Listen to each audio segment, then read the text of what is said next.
Good evening mga kaikog. For tonight video ay titignan natin yung mga apple snail natin na nagbe-breed. As you can see, yung female natin nasa baba at saka yung male natin sa taas. Tignan natin yung iba nating snail. Pag umakyat na yung snail sa tubig, sinyalis na ito na mag-lay siya ng egg. At ito, nagbe-breed din sila. Tignan natin. Yun.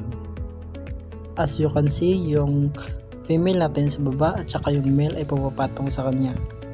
Medyo cloudy lang yung tubig pero i-zoom ko na lang. Ito, pakita ko sa inyo yung nag-lay na ng egg.